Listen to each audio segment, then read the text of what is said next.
Hi, everyone. Welcome back to another episode of AI Asset IQ, where we talk to the leaders and entrepreneurs of today that are shaping the businesses of tomorrow. Today, we have someone very special with us, and he's quite literally shaped the roof over our heads. Samuel Truthseeker. He's a licensed professional engineer, prolific inventor. When you look at his bio, with over 2 dozen patents, and a founder who has spent 23 years at the forefront of the renewable energy revolution. From his early days at industry giants like SunPower and Sun Edison to launching his own successful ventures like TECSI Solar and his latest revolutionary startup Solvari, Samuel's brought over 24 products to the market. He is a rare breed of a leader who pairs deep technical with the business acumen to help raise millions in funding. Samuel, great to finally have you on the show. I'm so excited to have this conversation. Welcome. Thanks, Keith. Nice to be here. So, I think before we delve into some of the specifics of what you do, what Solvari is doing, it'll be just good to get some background. It'll be good to understand, kind of who you are. And I put a brief introduction there, but it'll be good to hear from you, just kind of where you come, what your journey's been so far. Thanks. Yeah. Well, your introduction was pretty good. You hit the high points. So I would like to throw in there, I started this journey as an engineer specifically to get into renewable energy. I was highly motivated when I was young, saw our impact on the planet, envisioned there's a better way for us to do it, and was kind of looking at my strengths and what I could bring to the table in that endeavor. And so, looking at my creative side, my analytical side, the fact I like to build things, I like to create things from nothing. I get a thrill out of that. Engineering became the conduit with which I got into the fight against climate change. And yeah, haven't gone back. Love it. Everything I've done has been in the solar industry since 2002. When the solar was very small, it was all basically we were hippies and tie dyes. And a few years after I started there is when like finance started to get involved with solar, and then all of a sudden we knew we were big time. But had great opportunity to work with all aspects, design products and all aspects of a solar business. So from rooftop products like the Solvari product that I'm doing now, but also did utility products like trackers and ground mounts, flat rooftop commercial products, solar panels, microinverters, wire harnesses. Just it's basically, if it has anything to do with solar, I pretty much have worked on it. Not just doing product development and design, but a lot of testing and reliability, certification stuff. So, looking at a product from conception all the way to implementation. And but really good engineering design actually doesn't go that way. It actually starts with what implementation is like needed, because that can drive the creativity side on the design, right? And what is the market really need? Being able to filter what customers are providing you with feedback, and knowing the feedback that's going to be useful for your end goals and which is a distraction. Yeah, I installed tons of solar systems myself, right? So when I heard feedback from the field, I was like, well, come on, I've done this. That's not really true. Or I've been like, yeah, I had that same experience, and let's resolve it. So very hands-on individual.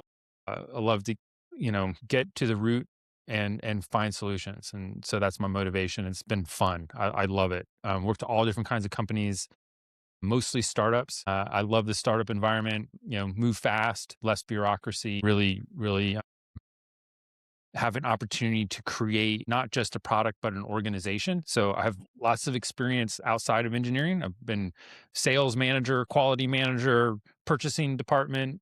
Just so having that kind of aspect of the startup hat where you Yep. where you get to do all these different roles and learn all these different things. You think about the business from a different perspective. And so now building Solvari, this is a products technology company, right? We're building it from scratch. And so in today's new world, you know, how do we get there? We have a pretty much of a blank slate. So let's do it right. Yeah. So That's Yeah. So just to bring back my kind of experience and kind of where we are with Solvari. So I launched my first startup that you mentioned, Texas Solar, which is a boutique engineering firm. So we developed products for other solar companies, and super successful at that. Grew the team, but in 2021, I started working on the all-in-one residential solar panel. So I looked at the solar industry as a whole, and I was like, where has there been a neglected opportunity? And residential solar, and we can talk about it later, but it showed a lot of potential. And so in 2021, I started working on Solvari and dedicated a full time, converted the company in 2023 to Solvari. So yeah. very interesting. I mean, so much of what you said that resonated with me. I'll just go back to your origins as an engineer and your ability to dissect things and try to figure things out and then try to form things that are innovative. So that resonates with me, as I've got an engineering background too, but also just your passion that comes through clearly from being able to take this whole renewable energy push that we need to be able to transition from traditional fossil fuels. So hats off to you for following through on your dream and basically trying to gel your passion for engineering into something that's hopefully gonna make a big difference. I think, at least to the North American sphere. Um, so Absolutely. fantastic to hear. A few things I picked up on over there, Samuel, in terms of how you were talking about the solar industry in specifics. Hmm. So obviously a lot happening in that space at the Hmm. moment in Hmm. the US and beyond. And there's gigawatts of solar getting added because of all the demand that's being created. I mean, at the moment it is data centers. In the past it was, I guess, just transition to power and electrification. You're focused heavily on the residential space. I'm just curious, where do you see the solar industry in North America at the moment? How do you see it sort of progressing over the next few years, let's say to the turn of the decade? Where do you fit in right now in that space? I'm curious to know. But I mean, even if it's just the residential space, I'm curious to know what your thoughts are on that. Yeah, I can definitely speak to both. I mean, I've spent many years in commercial. Definitely understand what's going on there. It is an interesting time. We've had, there's a lot of different influences that are hitting the industry at the same time, some positive, some negative. So we've had policy changes.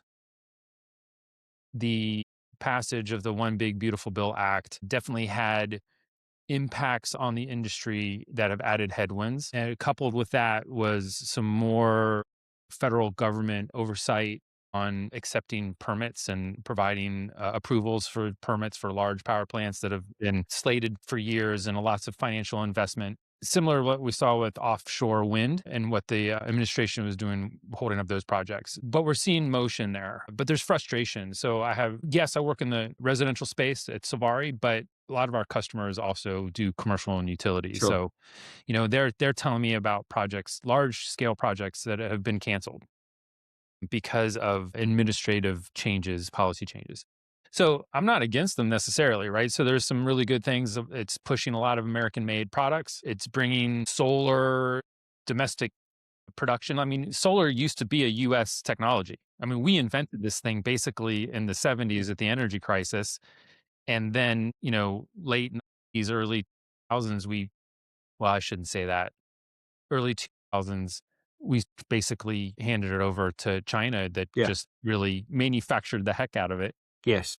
and got us to low cost solar, which is where we are now. So but it's good to see us starting to take it back, Okay. right?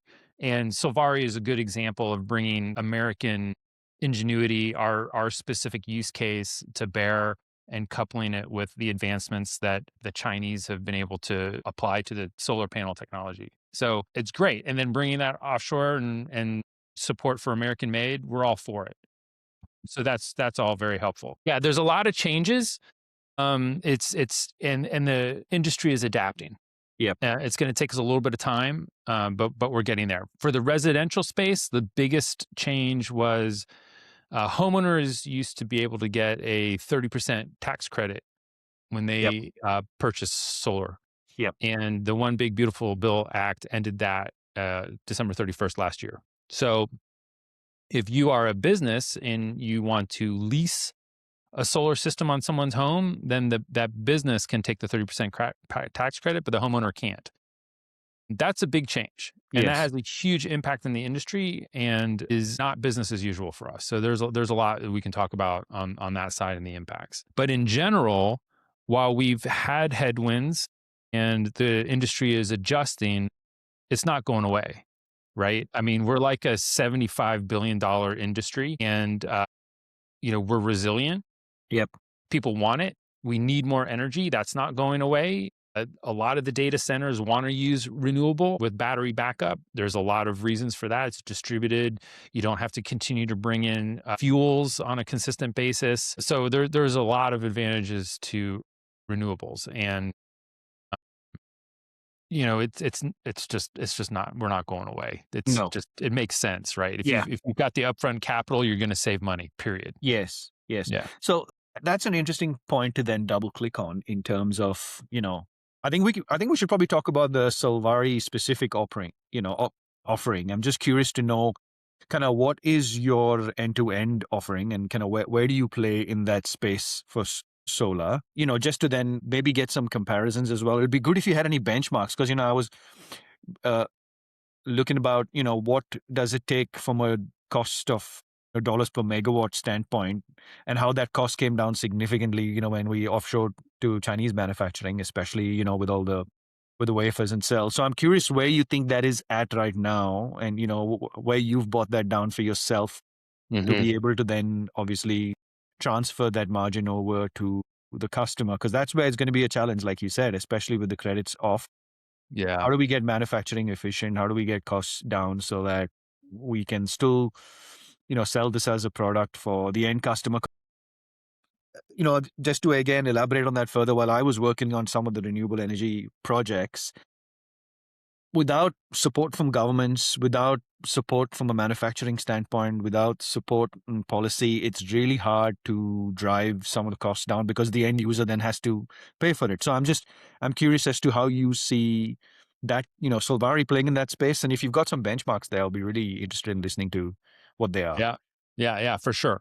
So I'll give you a little bit of Solvari in context, but we'll go into what's done today and how Solvari is Okay. going to change that. So I started Solvari with the knowledge that the tax credits are going to go away. They were supposed to go away. So the Trump administration all they did was change the schedule. Timing. Yep. Right. And so when I got in this to begin with, like, what are we going to do when we do the 30% tax credit? We can't do business as usual. And that was the impetus to starting Solvari, going after that opportunity, knowing that it was coming. Let's table that. We'll come back to it. Let's talk about what residential solar looks like today. So first off, residential solar is complicated. I mean, it is. Every home is its own independent construction project, its own permit, its own technology. There's different technology on all these different roofs. Within the same company, they'll use different technologies on different roofs. You have to have really highly skilled crews to do this. That's why we have a solar contractor, right? We have plumbers and roofers and electricians and solar contractors for that specialty. So you can start off like, okay, there's the solar panel itself. That's just one part.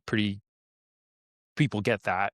But then people don't understand everything it takes to electrically and physically connect that to your home. So when a solar installer comes to your house, they bring up the solar panels, and then they bring up another 450 parts to the roof. Yes. And they do this construction project, and a good contractor will do a really good job and you'll have a high quality system, right? Funny, I never quite appreciated there were 450 parts. To me, it seemed like you just go up with a couple of brackets and, knock it on there. But okay, so it's a bit more detailed than that. It's a lot, right? There's screws and flashing and caulk and clamps and outer clamps and wire clamps and clips and power electronics and zip ties and it can be from like 5 to 12 different vendors.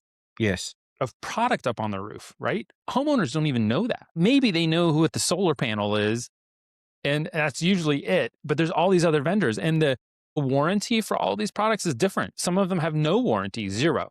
Yeah. Right. And the homeowner has no idea. It's just too complicated to explain it to somebody. Right. And Yes.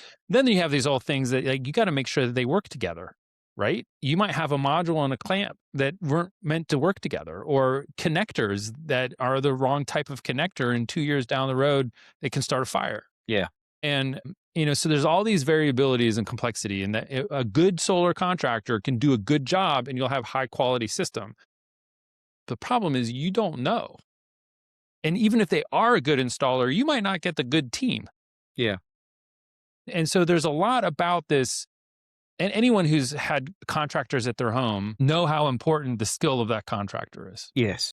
Right. And so it's similar for the solar industry. Roof built, custom built, that's what the solar industry is today. So what are we doing different? First off, we're factory built, not rooftop built.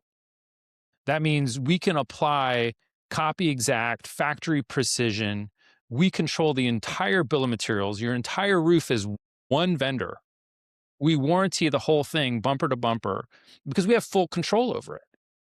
When that panel shows up at the roof, there's nothing to do but screw it down and plug them together. So all of that construction now is factory built, factory quality controlled. All the parts and components are meant to work together by the manufacturing components themselves, right? They say, yeah, we're meant to work together. So we've taken out the quality, we've taken out the The quality safety and issues, reliability excuse risk. me, is the safety and reliability. We've pre-engineered the system, right? So every system is going to be exactly the same. And we've eliminated the labor quality risk, right? Yeah. How good is that labor person? Yes. And so fundamentally that changes, and we can apply the economies of scale now that you couldn't with independent construction projects. So from a practical perspective, for doing the actual installation, typically it takes all day, and often longer than that because they're missing parts or components or something happened and they have to come back the next day. With Solvari, they do that same system in an hour. Wow. That's dramatic. Yeah. It's And you give me an idea of scale? Like what's that for, like a kilowatt size? That's for a 6 kilowatt system you can do in an hour, which is pretty typical. You can get up to 10 kilowatt systems, big systems. So okay, you're there for 2 hours instead of 2 days. Right. So it's a huge step function improvement in installation efficiency, but also business operational efficiencies. Right. So you can imagine, okay, you got all those 450 parts up on the roof, but you had to get them there to the job site. Right. And so there's this whole logistical circus, you could call Yes. it. But when it runs well, it's a well-oiled machine. But, there are 24 plus SKUs, right? And each of those SKUs has to be packaged right, and you need it all there. And often what residential installers will do is they'll have a special truck full of extra parts and Yeah. components. And so as a consumer, we pay for all of that inefficiency and all of those organizational steps that the solar installer has to deal with. Either they use a distributor that is packaging that and they just are hoping the distributor is delivering what they're supposed to, or they warehouse it and pick it and put it on the truck themselves, right? So there's a lot of opportunities for this to fall down. And then that's not even handling like the person who does the part ordering to begin with. Like, okay, how many mounts they need and how many Yeah. rails they need is all based off of how complex and what the array looks like on someone's home, solar array. With Solvari, it doesn't matter. Like how many panels are we going to install? That's it. Ship it. Right. So we really help facilitate reducing the operational side of the business. So what does this mean to the homeowner? This means significant cost reduction opportunities, because that same solar installer used to do one house every day or two can do 3 houses in a day.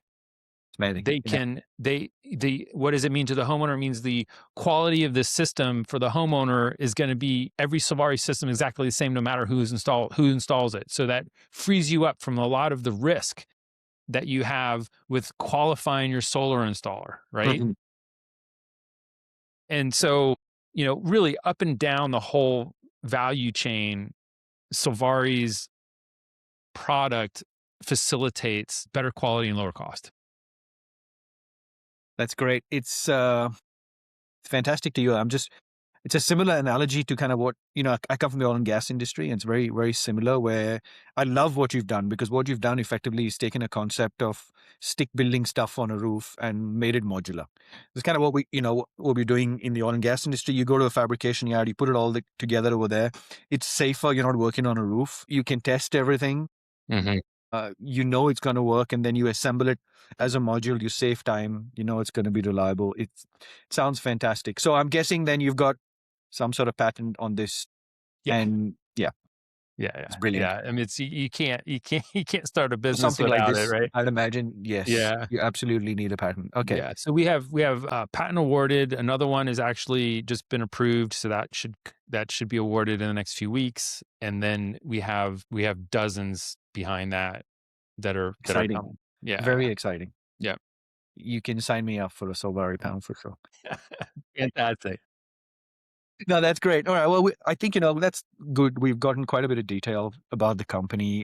I'm curious though, like, looking ahead for you a little bit, couple of things I'd like to know. One is, yeah, where do you see this heading? What the next 3 to 5 years for you specifically, for the solar industry in general? Where do you see this? How do you see this panning out? Yeah. What are some challenges for you? What are you excited about? What are some challenges for you that you have to deal with? And, what are you looking to solve really? Let's take this But year, for those are instance. a lot of questions, I Keith. know. I know. Let's break that down and start easy, and let's talk about what you have. What do you see happening with the solar industry first Yeah. over the Yeah. next few years? And what do you Yeah. have planned for Solvari as part of that? Yeah. So a trend we're already seeing is that more systems are being sold under the what we call third party owned, Sure. right? This could be a power purchase agreement. This could be a lease. It basically means the homeowner doesn't own it, which means the business that owns the asset on your roof can take advantage of the 30% tax credit. And then also part of that is domestic content. To get that 30% tax credit, they have to use a certain percentage of domestic content. So that's going to, like we talked about before, build out the hardware to support that. But, and that can be really good because for a homeowner, there's zero investment, Hmm. right? And Yes. you can get a solar system on your house, save a few bucks every month on your electricity bill, and help save the planet. But there are a lot of folks that the lease model doesn't work for them. They want to own the system, they want to own their house, they don't want to do a Yes. lease model. And it's going to be difficult under the way we do business today to address those customers that I think will probably just sit on the sidelines. That's where Solvari comes in. So, yes, we will drive down the cost for the solar installer, but once you've made solar this easy, it opens up who can become a solar installer. It could be a roofer, an electrician, your remodeler, the security guy who Yeah. put in your security system, right? It could be your So, handyman. certification, licensing wise, sorry to interrupt there, Samuel, but is there anything needed from a solar installer standpoint? Yeah. So it for the most part, it is a little different per state. Um, but a general contractor's license in most places will work. Okay. GC will work. All Yeah. right. Yeah. And then in the electrical side, depending on what their uh, contractor's license is, they might need an electrician, right? Okay. Yep. And Solvari is building out its electricians network. So Okay. even if, let's say you're a homeowner and you're like, this is where we're going with Solvari, right? You're a homeowner and you're like, look, I'll just buy the products from Solvari. I'll have my handyman install it on the roof and I'll use one of the contacts off of Solvari's electrical certified electricians database to come and finish the electrical for a fixed cost.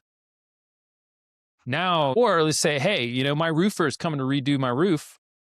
I'll just have him do the solar when he's done with the roof, do the Solvari, because Makes he's sense. qualified. He has more Yes. skills than you need to do a Solvari system. He's already doing a complicated roof. Yes. And so now we've changed how people have access to solar, which can change the cost modeling and empower them, right? And so that is going to change the dynamic and allow those cash sales ownership to really be viable again. because you're not going to be relying on the 30% tax credit for the cost reductions to make it cost effective. Another one would be new homes, right? Yes. That's like, hey, they already have roofers and electricians building these new homes. Yep. Now they just get a pallet of Solvari panels and boom, it's done in an hour.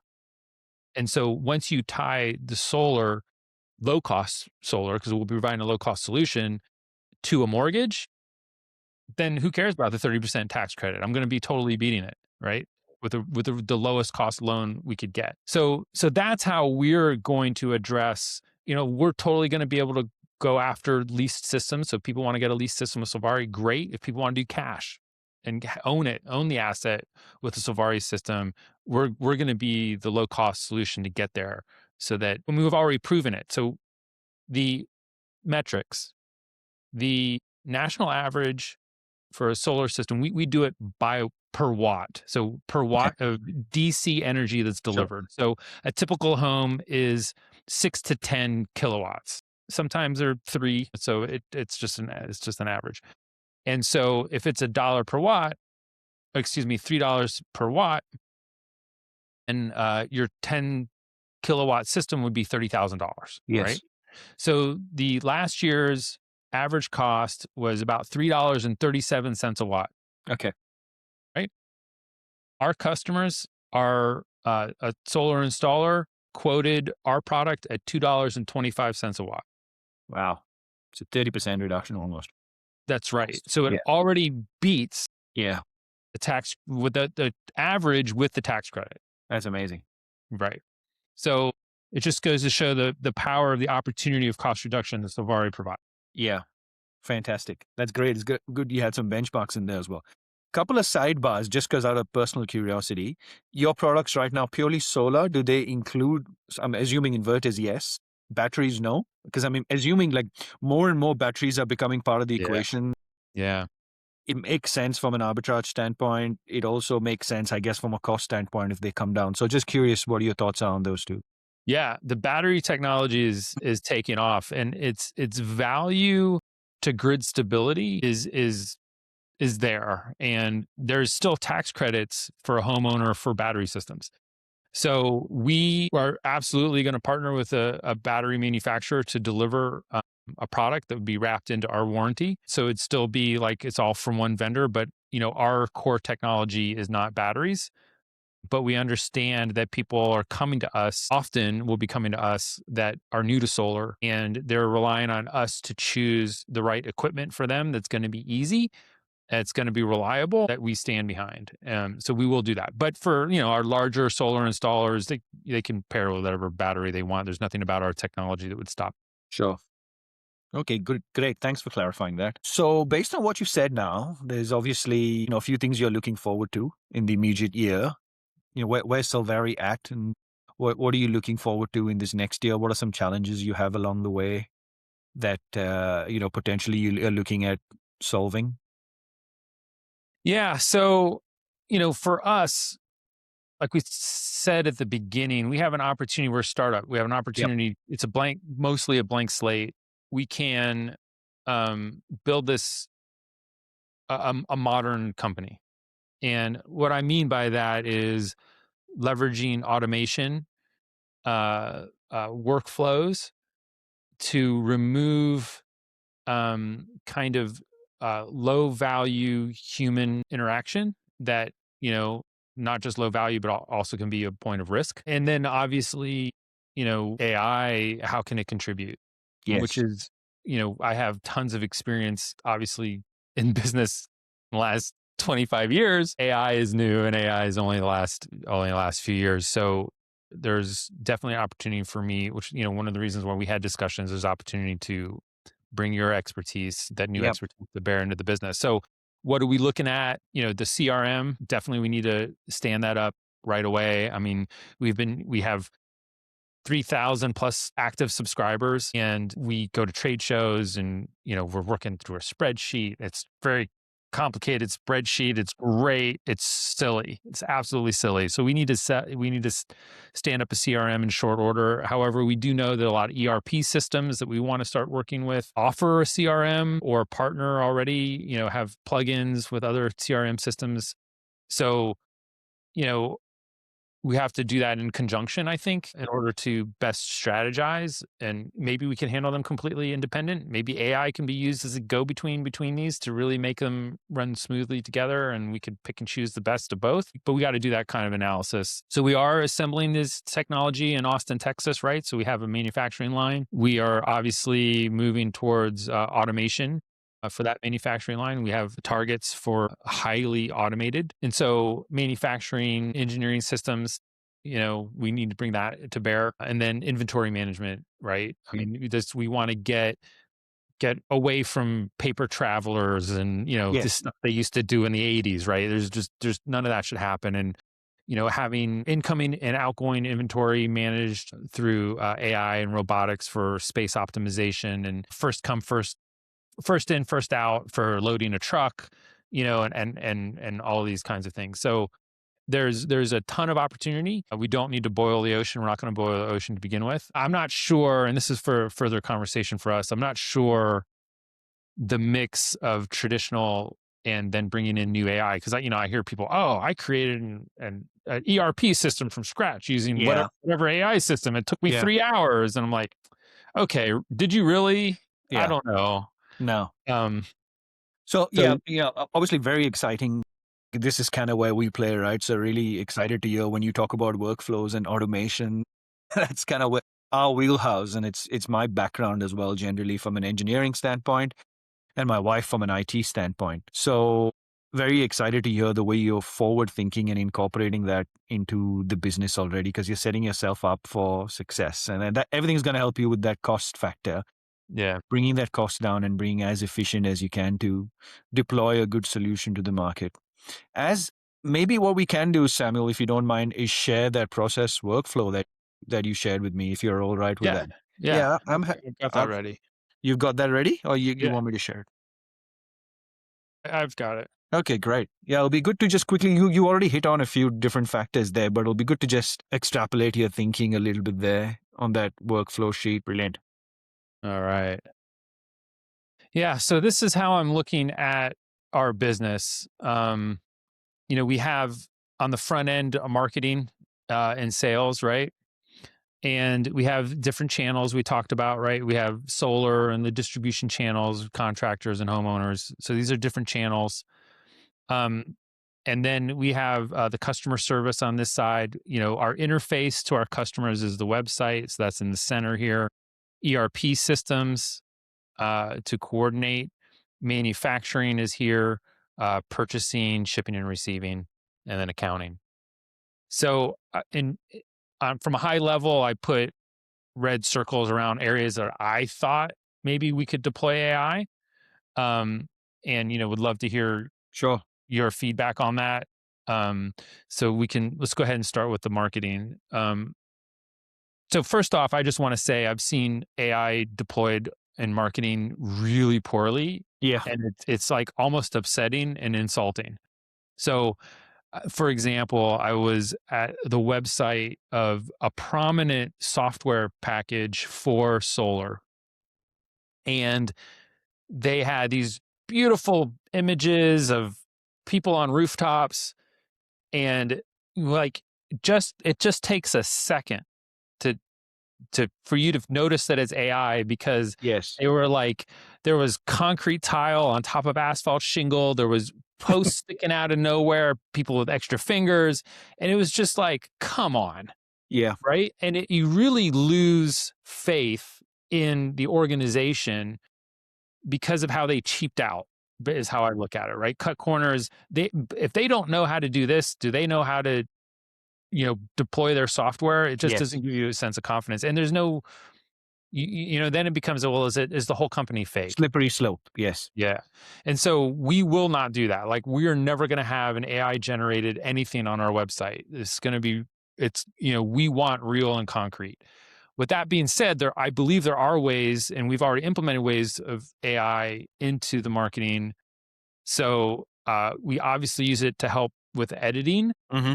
cadence flow, sometimes idea generation, but it always gets internally edited by our marketing group. Okay. So we don't just send out articles. Like I saw an article that went out, and they were like, it was about current day things, but it called the president former president, right? So obviously no one looked over it. So we always, we it's a tool, it's not the end, and we use it that way. Same with our email communications. I think that there is some opportunity in the paid ads where if you have an image that isn't complicated, that's more inspirational, I think that you can do some AI generated that can get you some, you would have to, the sun would have to set at the exact same time on the exact field and give you the perfect glow and the two people sitting there to make it work. But AI can do it like Do it this that way. Yep. and really give you a sense of that, as long as it's not too detail specific. So that's areas where I have found it helps with productivity. Okay, so another area that's the only thing that we've started to implement. So everything Okay. else we're going to talk about, we haven't implemented at all, but I think there's opportunities. On the inbound calls, right? This is sales. I do think that there is an opportunity, if it's done well, to have a call agent respond to that incoming caller, because AI can have access to a lot more information than a caller at like a front desk, right? Instantaneously access to information. Oh, you're in this region. You're this size installer. You prefer to use these products. Then it's like, okay, well, I have a whole database. So I think that there's an opportunity there. I want, hey, you want to talk to someone? Boom.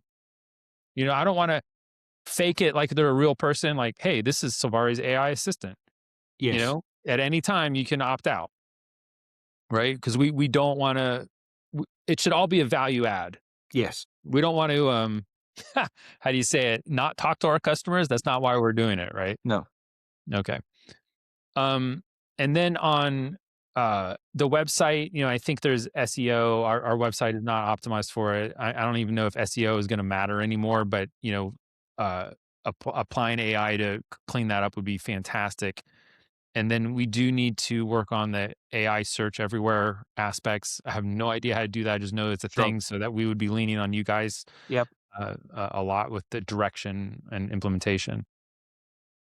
Oh, just like inbound calls, there you can stop me at any time if you want to jump in No, too. I like where you're going with this, because I Okay. like that what I'm listening to is how you've thought about every single use case, because that's the important piece for any of this, is like defining the problem and the use case properly, and then arriving at a solution that makes sense. Because I think that's where a lot of people are falling through at the moment. There's a lot of noise around AI. There's a lot of products. There's a lot of people giving consultation, but I think a lot of it is falling through the cracks because of some of the things you mentioned. One being lack of human in the loop, which I think you need for a lot of these things. The second being good testing.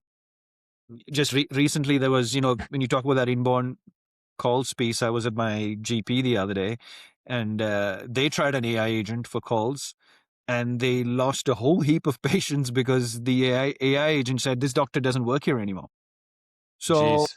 there's I think there's these edge cases which the AI sometimes struggles with, and you're Hmm. probably going to have to give it some time before it learns and completely understands the business.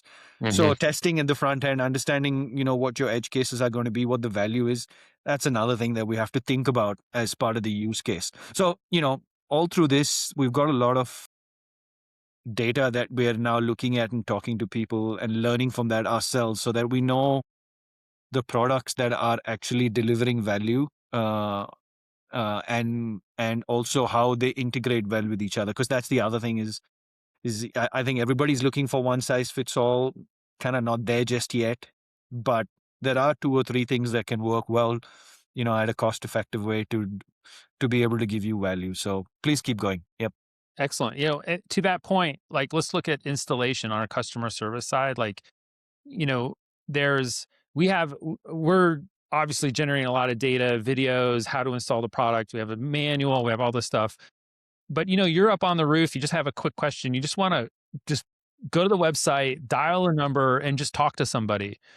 And if you talk to a person I have to spend a lot of time training that person, Yes. all kinds of scenarios, which is basically already in information that we've generated in an info packet, right? Yes. So that seems like a really good application for an AI assistant Yes. that It is. can surpass what a human, at least the first tier technical support, Yes. would be able to do. And I can add, like, that has been deployed well. And there's some very well established products that is, because what it does is it's looking at your existing data, your internal database of your user manuals, and like really, there's not much room for error there because you've given it guardrails. And that, Right. that's the other piece that's important is just giving it the guardrail so it knows what to look within. Hmm. So yeah, Hmm. absolutely. That's a great use case. Excellent. Um, And then, we have like an RMA system, right? I mean, not that we expect anything to be returned, but we have to be ready Yes. for it. And, I've seen this done in the past, and like organizations hate it, not because they don't want to give you your $25 widget back, but the stress on the organization Yeah. and the paperwork and the approvals and all this stuff. And that seems to me where there's a Opportunity. opportunity for AI to come in. Amazon does that well, don't they? I mean, they're brilliant in that space. Right. Yeah. Yeah. Um, so we talked about CRM, Yeah. ERP systems, right? I think, this is a little, like I said, a little. I think that there's either a gap in my understanding of what's going on in the market, or there's a true gap in the market to be able to really deeply deploy AI in the ERP systems that really makes significant impacts. Yeah. So I think that's the issue there is uh the systems that are out there are like set up for large scale, medium to large scale businesses, and it doesn't translate well to small to medium businesses. Uh, and so all the AI work is happening in like the SAPs, the S4 HANA side of things, where there's not much happening in the lower end. So I agree with you. There's a lot of opportunity there to bring in all this data and mine it correctly and then make the right decisions for your for the systems that are following there, like what are you doing on the shop floor, how are you managing inventory, how do you have like a just in time sort of manufacturing model, right? right. So yeah, you're right, absolutely right. There is small offshoots of some products, but again, I think by the time you're ready to deploy that, you're probably going to be in a good space in terms of options. Okay. Great. Well, I definitely want to get the CRM out of my spreadsheet, man. So, Yeah. Oh yeah, you know, well, this the and you know what? CRM's AI no might brainer. be able to be deployed for that. Say, hey, Yeah, this yeah. is my spreadsheet. AI, deploy it You into a should do that CRM. straight away. Honestly, Samuel, that's like a easy, quick win for us, a low cost solution to able to deploy some fantastic CRMs. I mean, we can talk about it today, or we can talk about it next time on a call once we actually deploy. That might be a good idea. Is have another call, and I think that's a easy win. Fantastic. I was talking with my COO yesterday, and we were looking at, you know, I started off like, I don't think the CRM has to be that complicated. 'Cause we're not going to be an international Yes, business. We're local. We're not going to have sales people all over and all these different divisions and this and that. But when we started talking about it, it actually became more complicated complex. and complex. Yeah. So, we do have different market segments. We do have different, um, tiers within the CRM. Communications could be different. Yes, So we do, it's, I don't think it's going to be I don't think we need a SAP or anything like that, but, um, or Salesforce or anything, but, yes. uh, No, but there's smaller tools, right? is more, we're not running a online retail store.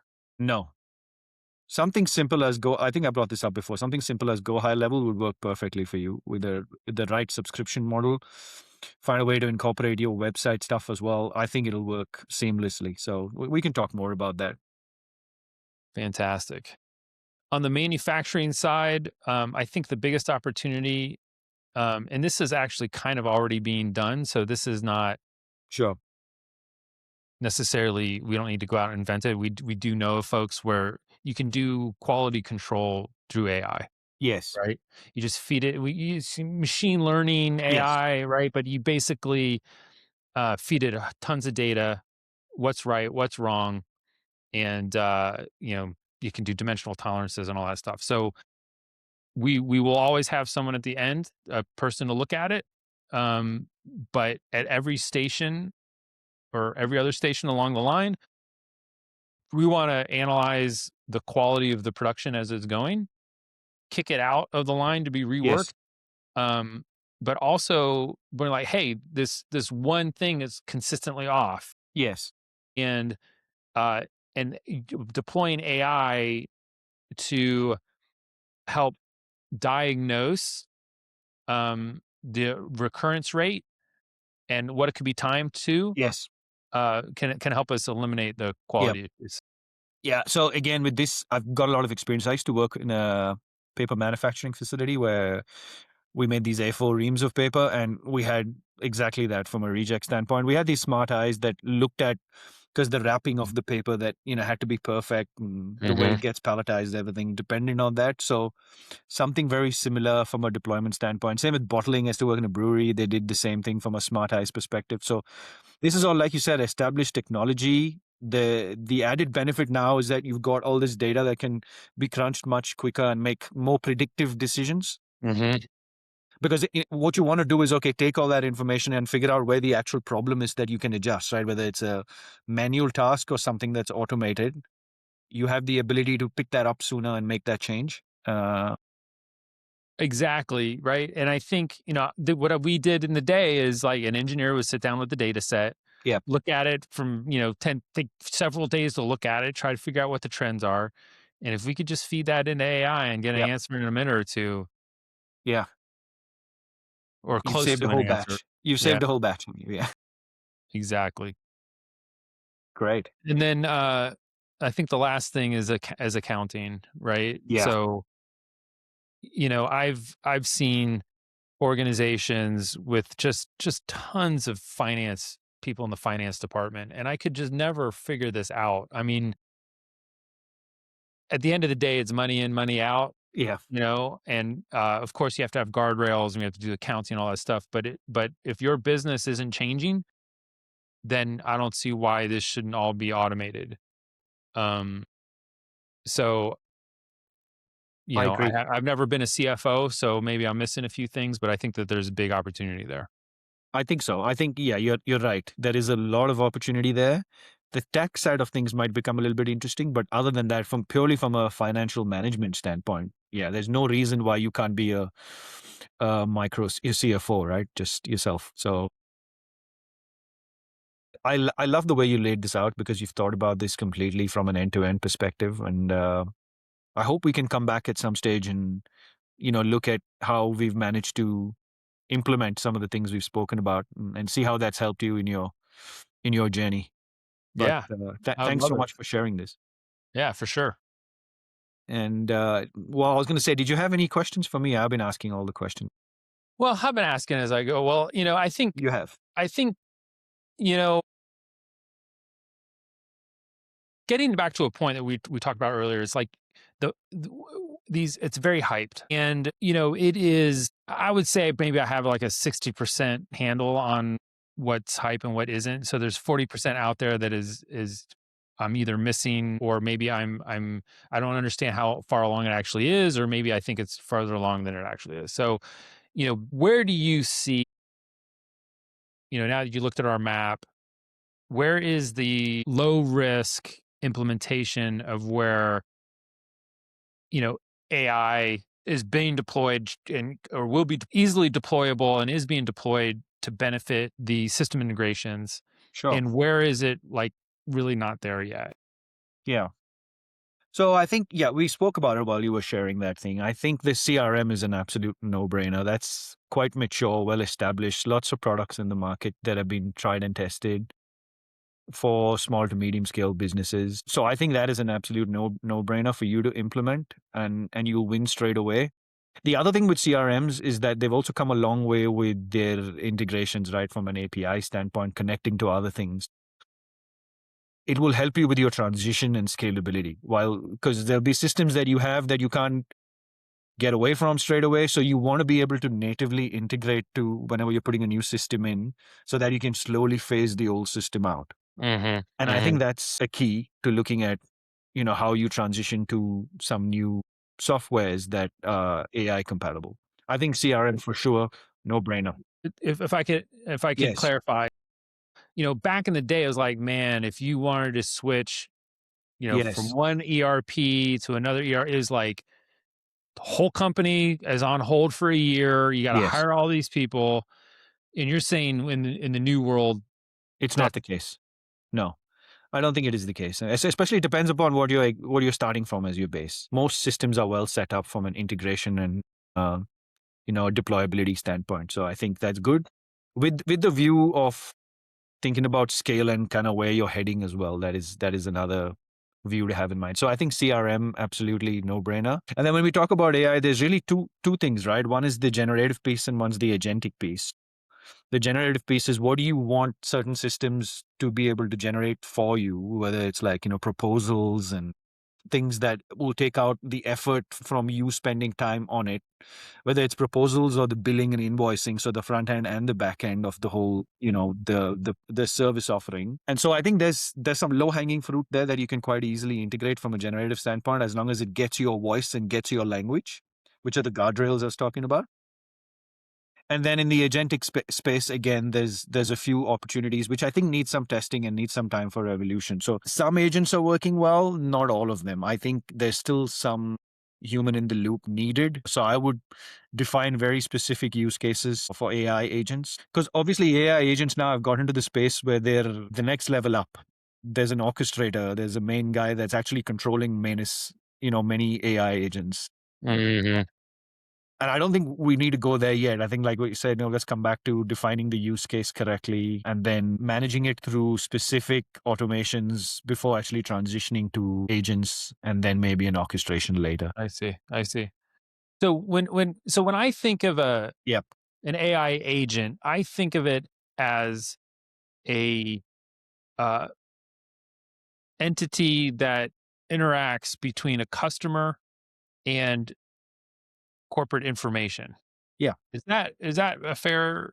I think Is that that's a fair assessment. I mean, an agent is anything that receives an input, is able to then autonomously look at, a set of information that is specific to that company and then simultaneously connect to a large language model like a ChatGPT or a Gemini, and then use that to be able to respond to that input as an output to the customer in a way that makes sense. So, really, an agent is just acting autonomously with a set of guardrails that you've given it. And it can apply to any instance. It doesn't have to be necessarily external. You could be using AI agents internally for some of your stuff as well, depending upon what you're doing on a daily basis, which we didn't actually get to talk about because I'm guessing your day looks very varied. Like every day is different, whether you're talking to investors, whether you're talking to someone in the manufacturing team or yeah, installers, trade yeah. shows. So yeah, it's right now. I mean, that's why I love startups, because it's a mess, because you Yeah, do everything.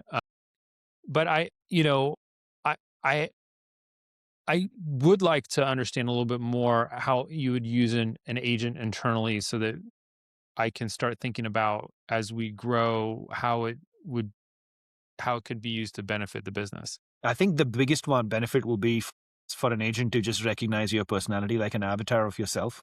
Because when you're running a business, like you said, you can't dedicate your time equally to everything. And you're going to have to start thinking about where it makes most sense to have like a persona of yourself that does certain things for you. And I think for that, we're going to have to map out what your day, week, month looks like and where it would make sense to. Could you give me some examples? Like, it's hard for me to even I mean, like, sure, schedule, find me a flight. I mean, I get that. That's that's fine. But Like beyond. investor calls now, I think there's elements of it where you obviously need to have the personal touch, but there's a lot of, I'd imagine, a lot of stuff that's getting repeated. How much of it can you actually autonomously deploy, as just a lead generation thing, talking to talking to people, right? So there's Oh, just so that. you're saying like cold calling? Yeah, It could exactly. be. Like you can start all the way from cold calling lead generation, all the way to follow ups, and because I don't know how much time you're actually spending following up on some of these leads, right? There's a very easy way to set that up autonomously. Interesting. Got it. So that takes out a lot of your front end busy work. And then it'll be good to map out what your internal workflows are now. Like there's a lot of stuff happening with Claudebot. I don't know if you've seen that, but that's pretty cool, where it's just cleaning up systems internally and Mm, organizing your data within your, within your private AI space and doing a lot of the cleanup for you. So it's a bit more organized and you can talk to it normally and ask it to do small specific tasks and it gives you information. Now it's all these small pieces of efficiency gain that might help. So yeah, I think unless we sit down and talk about how you spend your time, it's going to be hard to come back, but I'm almost certain that we can get 30% efficiency gain easily uh-huh. That's with that's what's out really there. cool, and I don't understand that space at all. I think Yeah, it's a big blind spot that I have. So, yeah, on another call, it would be great we to should. just kinda walk me through how people are using it so I can start thinking about how it would apply to my business, and then I can explain our operations in a way that is more useful, right? Because like, I don't know, I don't know how to envision it, Yes, and I need to see the vision possibility, and then we can start talking about what it could mean to us. that So sounds good. that'd be cool. It's great. It was a great conversation, Samuel. Thank you for. I mean, we could keep talking, I know, but I think we'll save Yeah. some for next time. Thank Sounds you good. so much for making the time, and I'm sure we'll chat again. So Yep. take care. I Thanks, Sam. appreciate you. Yeah, thanks a lot, Keith. I appreciate it.